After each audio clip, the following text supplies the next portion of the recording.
16,000 మంది మేము దొంగలని చెప్పట్లేదు. టీచర్ ఉద్యోగాలు పొందిన వాళ్ళందరూ నిజమైన నిజాయితీతో చదువుకున్నటువంటి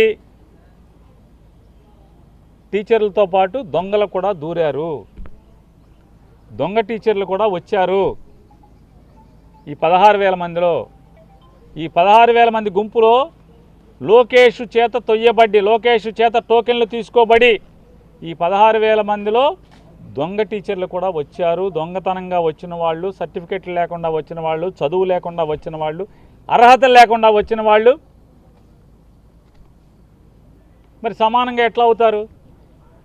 బాగా చదువుకుని కష్టపడి పేదరికాన్ని అధిగమించి ప్రతికూల పరిస్థితులను అధిగమించి డిగ్రీలు చదివి, బీఈడీలు చదివి, లేదా టీచర్ ట్రైనింగ్ కోర్సులు చదివి, మెరిట్లో చదివి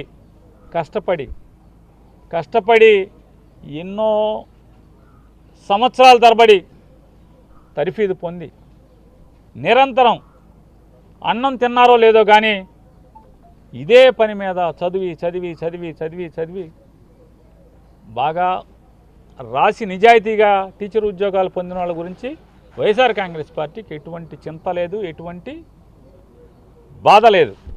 కానీ ఈ కష్టపడి చదివి ఉద్యోగాల్లోకి వచ్చినటువంటి అర్హత గల టీచర్లతో పాటుగా అర్హత లేని దొంగ టీచర్లు లోకేష్ నాయకత్వంలో, లోకేష్ చేత రికమెండ్ చేయబడి వచ్చారనేదే డబ్బుతోనో లేదా పార్టీ ముద్ర మీదో, పార్టీ పచ్చబిళ్ళ ఉన్నోళ్ళు లోపలికి వచ్చారనేది వైఎస్ఆర్ కాంగ్రెస్ పార్టీ యొక్క ఆధారాలతో కూడినటువంటి అనేక సందేహాలని ప్రజల తరపున ప్రభుత్వాన్ని ప్రశ్నించడం జరిగింది.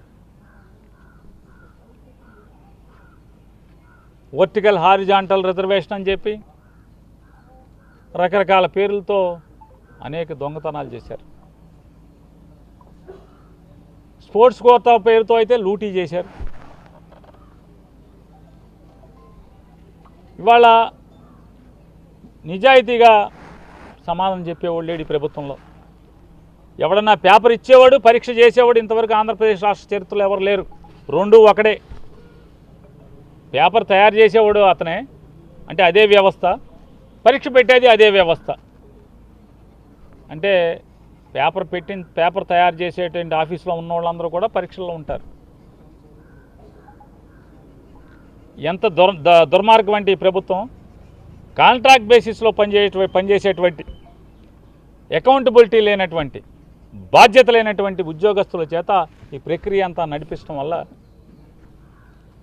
ఇవాళ అనేక అనుమానాలు, అనేక ఆధారాలు డిఎస్సి పేపర్ లీక్ అయిందంటాకి కృష్ణా జిల్లాలో ఒక అబ్బాయి నవీన్ అని చెప్పని ఒక అబ్బాయి ఉన్నాడని చెప్తున్నారు.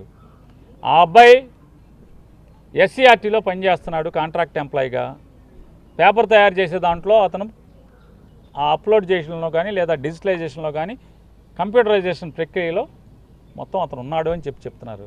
అతనికి కృష్ణా జిల్లాలో టాపర్ కింద వచ్చాడు సోషల్ స్టడీస్లో. అలాగే లాంగ్వేజెస్లో జోన్ 2లో 6th ర్యాంకర్గా వచ్చాడు.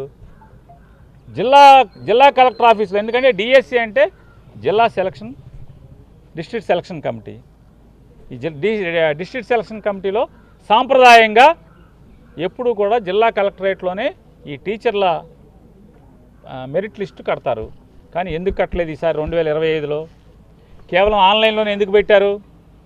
మరి ఆన్లైన్లో ఫస్ట్ మెరిట్ లిస్టులో నవీన్ అనే కుర్రోడికి ఏదైతే ఎస్సీఆర్టీలో పేపర్ తయారు చేసి మార్కులు అప్లోడ్ చేసిన దాంట్లో పనిచేశాడో ఆ కుర్రోడు జిల్లా టాపర్గా వచ్చారని చెప్పి ఆన్లైన్లో ఫస్ట్ లిస్టులో మెరిట్ లిస్టులో పెట్టి రెండో లిస్టులో తెల్లారేపటికి రెండో రోజుకో దాన్ని తీసేసి ఎందుకు కొత్త లిస్ట్ వచ్చింది? దాంట్లో 2వ ర్యాంకర్ ఉన్నాడు ఫస్ట్ ర్యాంకులోకి ఎందుకు వచ్చాడు? అంటే తప్పు జరిగిందనే కదా. అంటే తప్పులు కప్పెట్టి మీరు ఎలా దాని మీద ఎంక్వైరీ ఏది? ఇప్పుడు నవీన్ అనేవాడు కోర్టుకు వేసాడు కదా, మరి కోర్టుకు సమాధానం చెప్పకుండా నవీన్ అనే అతను దొంగని ఇప్పుడు నిరూపించారా? నిరూపించకుండా వాయిదాల మీద వాయిదాలు వేసుకుంటూ వెళ్తున్నారు కదా. ఎందుకని? ఇలా అనేక తప్పుడు పనులు, దుర్మార్గాలు చేశారు. డిఎస్సిలో మీకు ఉద్యోగం ఇప్పిస్తామని ప్రభుత్వ లోగోతో 3 సింహాల యాంబ్లంతో ఫోన్ మెయింటైన్ చేస్తున్నటువంటి ఒక ఫోన్ నెంబర్తో సహా ఉన్న ఒక వ్యక్తి ఒక టీచర్ పరీక్ష రాస్తున్నటువంటి ఒక అమ్మాయి కుటుంబ సభ్యుడికి అమ్మాయికి ఫోన్ చేసి నీకు 15 లక్షల రూపాయలు ఇస్తే ఉద్యోగం సరాసరి వస్తుంది అని చెప్పి మాట్లాడాడు. మరి దాని మీద కేసు తూతు మంత్రం కేసా, తోతాపూరి కేసా?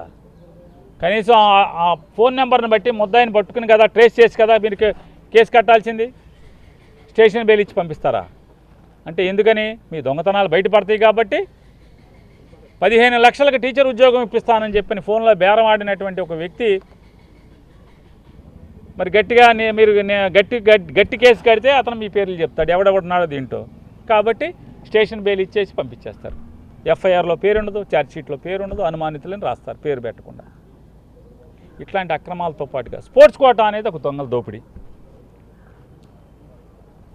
చంద్రబాబు నాయుడు గారు ముఖ్యమంత్రి అయి ప్రమాణ స్వీకారం చేసి లోకేష్ అనే ఆయన విద్యాశాఖ మంత్రి అయ్యే వరకు ఆంధ్రప్రదేశ్ రాష్ట్రంలో అమలవుతున్నటువంటి ఉద్యోగ నియామకాల్లో జీవో నెంబర్ 74 ప్రకారం 2% నియామకాల్లో స్పోర్ట్స్ కోటా కింద ప్రభుత్వం అమలు చేస్తున్నటువంటి జీవో.